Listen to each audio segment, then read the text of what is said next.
All right, good evening, everybody. Welcome to another episode of the Halo Guys reacting to Halo the series. I'm Axle1324, and I am joined, as always, by the incredible Lethal Terminus. Lethal, how are you? How's it going? I'm doing good. Glad to be here. Awesome. I'm glad you're here too, sir. So we have a special double episode today. So the way this is going to work, everybody, is we're going to do this episode. We're going to go off, take a 10-minute potty break, and come back on. So with that being said, let's get right into this not last episode, but episode 7, which I forget what the name of the episode was. Do you remember, Lethal? Oh, I forget too. Let me look it up. Halo episode 7 title. I don't know. Is that how you say it? Inheritance. Yeah, makes sense. Inheritance. All right. So let's get right into it. So this episode was all about Quan Ha. And it turns out that Quan Ha has pretty much been an entitled brat her entire life. Because we get a flashback of Quan Ha. And in this Quan Ha flashback, this, I forgot his name already, this guy, he joins the resistance, he's asked to eat, and all she can do is kind of, I hate to say it, but it's kind of be a bitch to him. That's the best way I can describe it. What do you think of this opening sequence here? She is just nonstop, isn't she? I mean, and even a couple years back before this, series started, this flashback here, she's just going at it with everyone.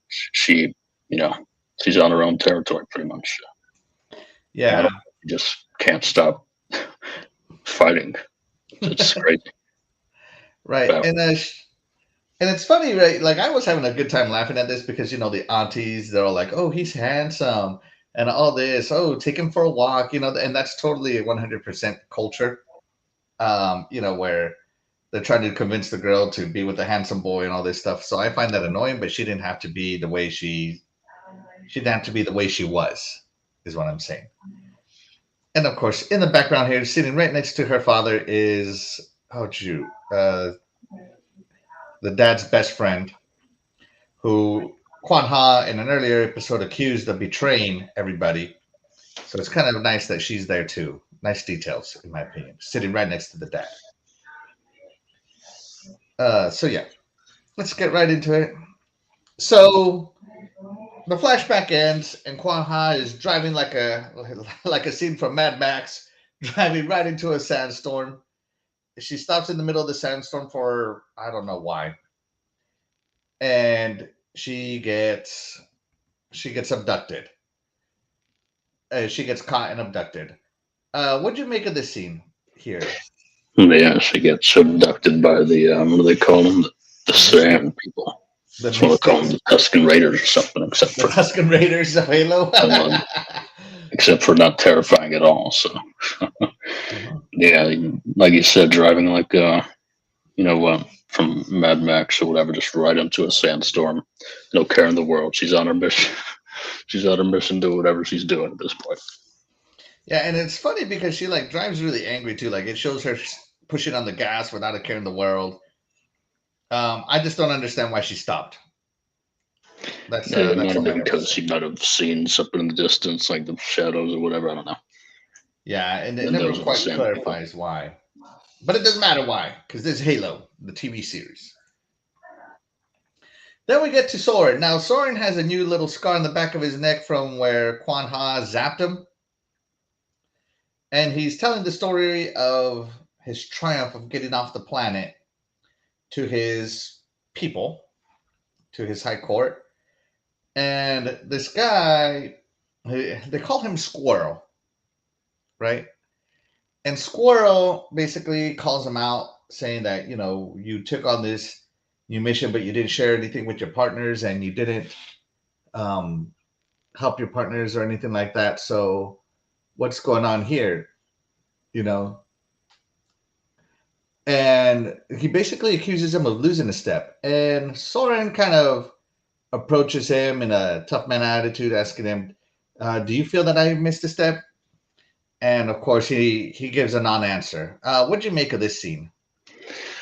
Well, I'll start off by saying that Soren is the only good part for the most part of this episode, because Soren's just great. Everything about him, he's the real spotlight of this Kwanha arc, and I like this scene because he's put on a good face, but we all know what actually happened. The audience does. He handcuffed Kwa once again. There's a ship or whatever, or vehicle, and then came back. He got tased, and he doesn't want to look. He doesn't want to embarrass himself, so he puts on this amazing story. That he's a brave person, that he took on all these things. It's just funny, but I liked it. It fits Soren's character for sure. Definitely, and nothing wrong with his character at all, by the way, guys. So this was just an interesting scene too, and you get to see kind of the I guess the criminal high class here. I'm totally digging the outfits that everybody has. This is very much, nightclubish, but fancy at the same time. So I really dig it. I like the outfits, especially, again, Soren. I mean, look at this outfit. He's rocking it. It's awesome, I think. Oh no, we have someone on here that shouldn't be on here. Let me put this person out. Sorry about that. I gotta address this while I can. I don't know. It's a Billy box again. Yeah. I don't know why. Like, I have 2 viewers, so this guy is weird. All right. Anyways, so moving on. What I did with this, Lethal, can you talk about this scene? Yeah. So Kwanha basically is captured, yes, by the Sand People, which I don't know what's up with their design. I really don't like it. This is weird, but whatever. So she gets captured by these Sand People, and basically takes her to like one of the tents they have, and it leads up to them showing her a vision of some things and whatnot. Right. That's what leads up to. So so going back to the Sand People, I'm definitely not digging this. This does not look like proper sand attire, in my opinion. Right. And trust me, guys, I've been there. I don't think it looks like it, but then again, I don't know. It is very loose fitting clothes. So, and of course it's white in color, which you do want to wear lighter colors in the heat. But they capture her and they basically tell her, she's like, "Oh, you got to show me," demanding of people. Still very Kwanhaiish, right? She's demanding of people, and they basically call her a child, and she's like, "I'm not a child." And all I can think, every line of this Kwanha that she goes on just makes me hate her the more. Like, she's the King Joffrey of Halo. Is the best way I can describe it. If you remember how much you hated King Joffrey on Game of Thrones, this is Kwanha. I hate Kwanha, and I hate to say that, but yeah, this. Yeah, I don't. The more I hear her lines speak, the more her character gets like these little tantrums, and the way they wrote her, I hate everything about her. Whoever wrote her character, if you were aiming for the Jar Jar Binks of Halo, you have accomplished your mission. No, this is worse. At least Jar Jar Binks has like a little cult following. She doesn't have a following at all. Yeah. I don't know. We'll see. Anyways, we go back to the rubble.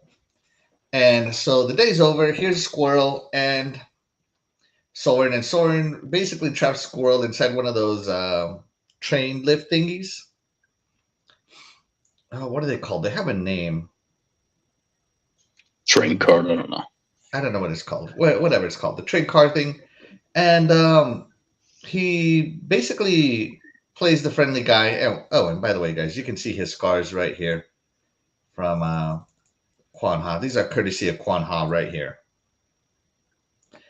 And he basically plays friendly with him to get him to share the plan that he was bragging about. And Soren totally backs the plan and says he'll go with them to help them, all that good stuff. They're basically going to be pirates and raid a UNSC cargo ship.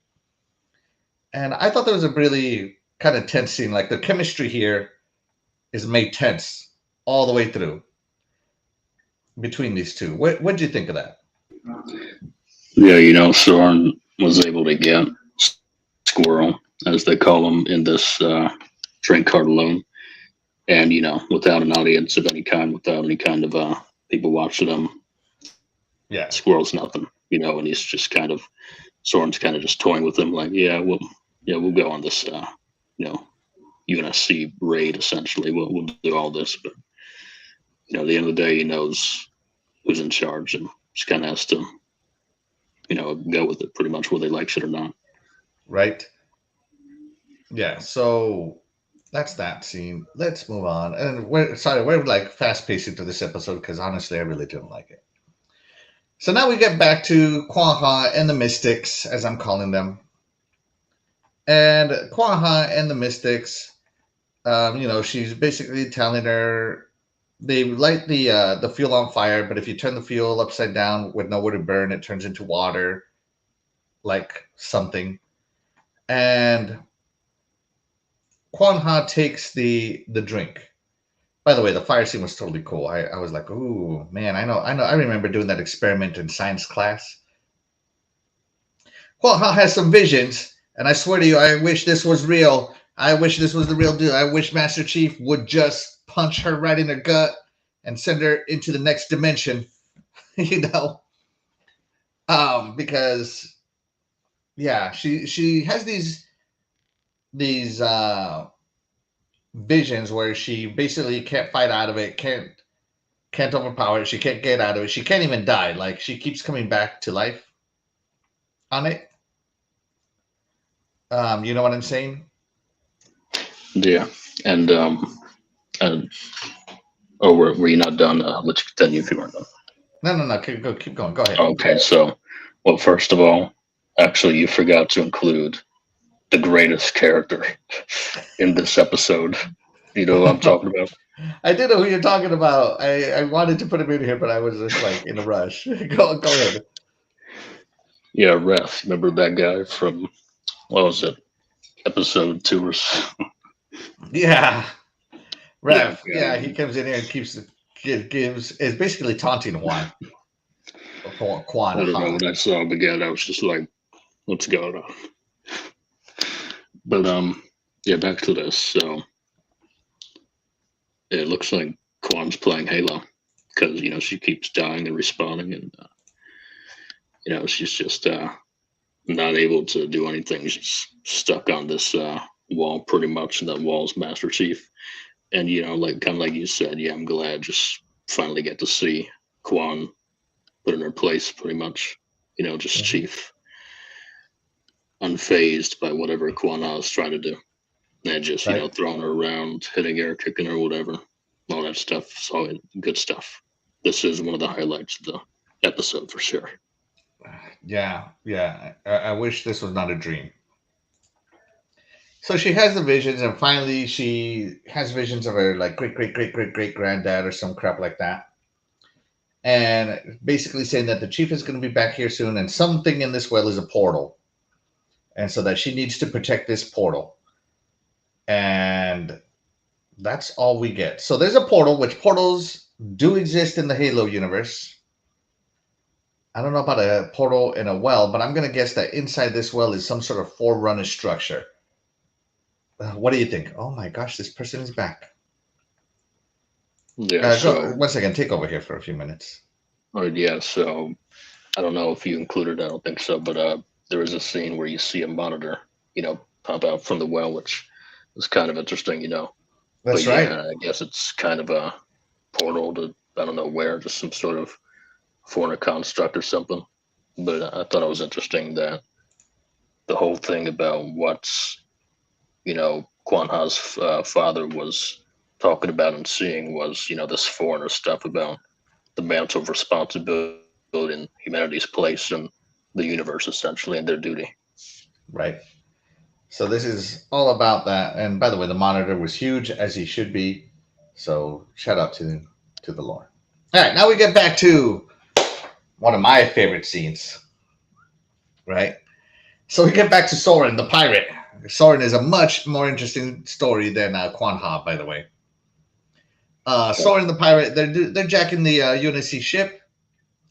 He crushes Squirrel's toes with a heavy forklift, and he's very nonchalant about it. He's like, "Hey, you and you and you, put these things in my ship."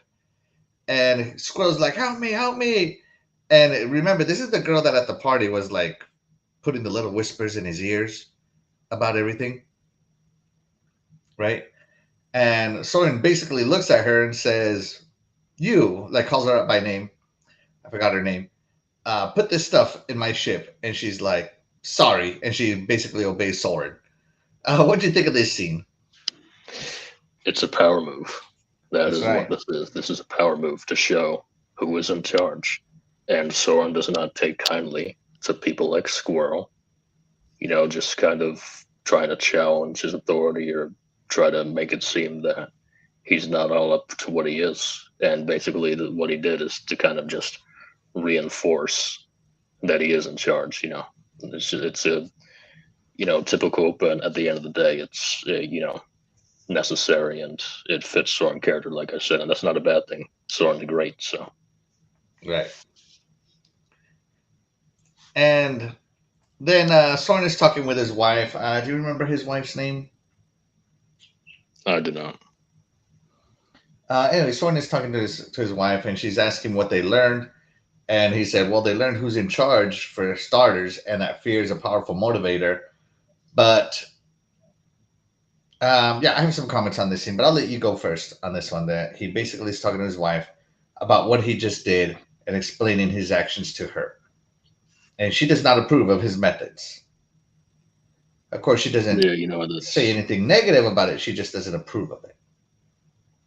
Right. Yeah, I think that's one of the things that they probably have talked about often, where Soren does something, and his wife may not approve of it, but doesn't challenge it per se. But yeah, it's just kind of one of those relationship dynamics. I think that is kind of just being reinforced here. But yeah, Soren's that kind of guy. He's a dominant kind of guy, and he has to show that. He has to put on a good face for the rebel, essentially. Right. Now, the wife's name is Laera. Laera? I'll spell it out here in the chat. Laera. Laera? Yeah. So, yeah, I'll send it out. Somebody help me pronounce this. Laera. I agree with his wife. So there's many types of leaders, but I have found that tyrannical leaders that rule by fear tend to lose their leadership in a not so fun way. So it was a power move, but ruling by fear is different than being motivational. And I think that you can only do so much with fear, whereas if, motivational, I think creates better loyalty. But then again, he is in the rubble. Maybe inspirational leaders are crushed by the tyrannical ones. Yeah, that is fair. Some of these guys are probably battle hard and they're just rough around the edges, and to control them, you might not have to play nice. You have to just shows in charge, be that strong arm, essentially. Right. I also noticed that in the rubble, Soren is always wearing his armor. He's never not in his armor. So, he might wear that just in case somebody tries to get the drop on him. Well, I also think it might just be a symbolic kind of thing, like, hey, I was once a Spartan, but just because I'm no longer a Spartan doesn't mean, I can't shows in charge. Right. So we get back to Quan Ha. Oh yeah. And they also talk about Quan Ha, him and his wife. They also talk about Quan Ha and how he's bothered by her, that he just can't get out of his head and all this stuff, right? And something is said that basically implies that he's got to go finish doing what he needed to do with her. So you go back to Quan Ha. Quan Ha was told to go back where it all began, which of course is where the Covenant invasion happened on the outpost of Madrigal. Here it is. And here's her car speeding away Mad Max style into here. But before we go to Quan Ha, we're shown Governor Vinchner. He captures that best friend of Quan Ha's dad, questions her, and shoots her in the back like the coward he is. I think it's somewhat deserved because Quan Ha did make a convincing point that maybe she did sell out all the other generals. But she did stand strong against Vinchner, basically saying, even if I did know where she was, I wouldn't tell you. So what do you think? Did she deserve this? Do you think she was a traitor, or do you think she didn't deserve this? I suppose in Venture's eyes, she deserved this because she might have caused some more problems, I suppose, in the future if she's going to kind of stand against Venture and what he wants. So it's better to just eliminate, the potential threats or the, whatnot, and instead of just let her go. That's what I think. Absolutely. It's better to just get out of the way. Yeah. And of course, Soren finds Quan Ha, basically saying that if I found you, he can't be far behind. And he's right. Vinchner does know where she is. She's pointing at him with his own gun, which is kind of rude, right? It's very rude, yeah. So, and I don't think Quan Ha could kill him if she wanted to, personally. No. So he just holds back for, in my opinion, of no reason. I think he should have totally decked her right here. But once again, that's just me. Plot armor. Yeah.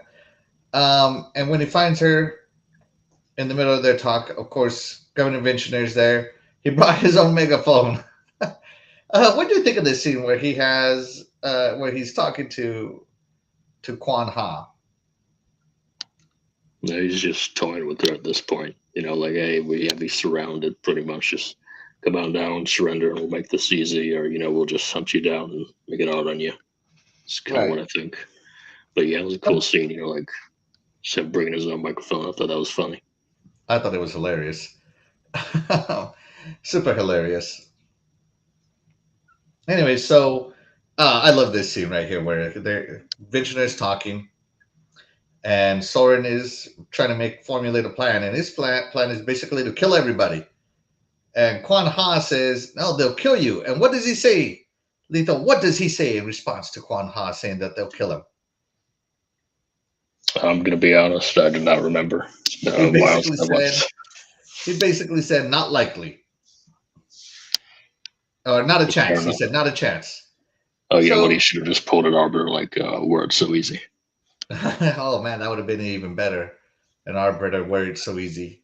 If Arbiter is not in this series, I'm going to be so sad because Arbiter is one of my favorite characters. No, it's okay. We got a truck. He's better. Back to this. The Arbiter's there. It better be Arbiter Vadam. Is that his name? The Vadam, yeah. Yeah, Vadam. It better be Arbiter Vadam, not the one before him, the one that Forge killed. Oh, River Mormie, yeah. Yeah. So anyways, he basically saying not a chance, and she comes up with a counter plan that they're going to fill up the pipe with gas, shoot it, and blow it up. And she tries to do it. It's stuck. They need to do a manual override. So, that's where the plan goes. And so she's going to go do the manual override. She's going through a maintenance hatch, I'm assuming. And this is where she gives Soren his gun back.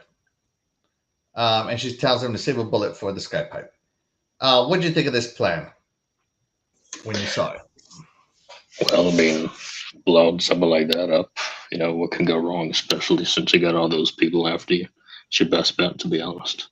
And, you better give Soren that gun. He can definitely do a lot more work with it than Quan Ha can. Yeah, exactly. And I think you're right. When you're surrounded, it's like, well, one way or another, I'm taking you all with me. So I kind of do feel it was the best plan for this situation. And then the good part, we got to see Soren go to work. And man, did he go to work on these guys, proving why he's Soren the pirate. Former Spartan, fully augmented Spartan, just go to work on these guys. They stood no chance, not even close. He was taking them out like it was child's play. What'd you think of seeing Soren go to work? Finally. Finally.